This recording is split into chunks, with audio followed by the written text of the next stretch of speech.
I was telling Joanna, when I used to do stuff like this with him, I used to actually go in and say, "Hey, Rashi," and then I would pause and wait for his name to possibly enter his consciousness, and then I would say something similar, like, I have a question for you when you're ready.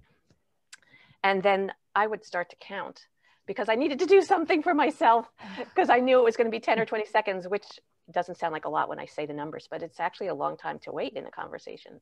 It's a really long time. So I think understanding what that challenge is for kids is also, for me, it was very helpful to be able to manage that for myself.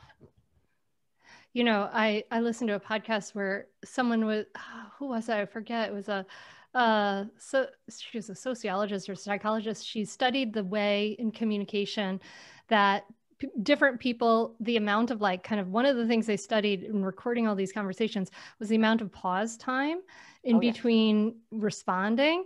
And so she discovered that she and her partner were New Yorkers. They lived in New York, and there was zero pause time. They just talked right over each other. And that was considered, that's just the norm. That's considered showing interest and being an interested, polite person. But they were at a dinner conversation with people from it was either California or some other country. California, I heard the same one. Yes. California or some other country. Another country like California. And they were they didn't get a word in edgewise because they just had these differences in pause. And this was adults who couldn't figure this out. You know what I mean? Who just kind of thought, oh, that person's a little cold, or that person's a little rude, or whatever it is.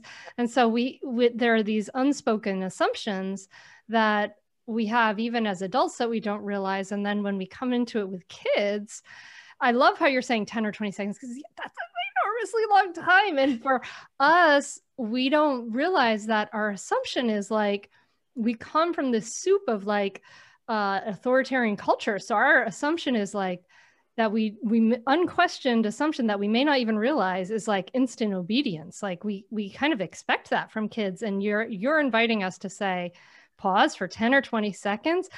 That can bring up all kinds of stuff for people. It's really a radical invitation. I love it. Yeah. I listened to that same conversation just yesterday. So it was with Deborah Tannen. That's who you're thinking of. Okay, great. Right? It's I love her stuff. It's great. We need a fact check from here on the Mindful Mama podcast.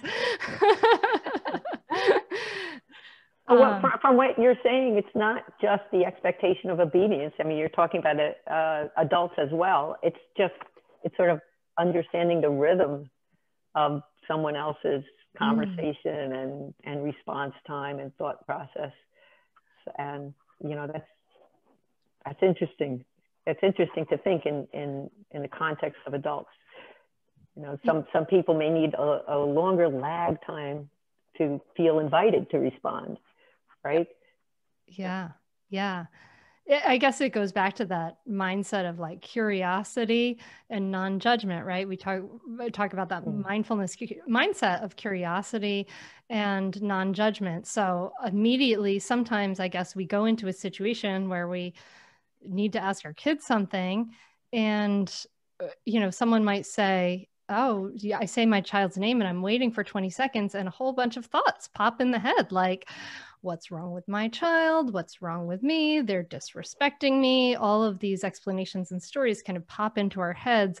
And so you're saying pause for 10 or 20 seconds. This is a radical, wonderful tip. Catch new episodes of the Mindful Mama podcast and other free resources, including the Mindful Mom Guide at mindfulmamamentor.com.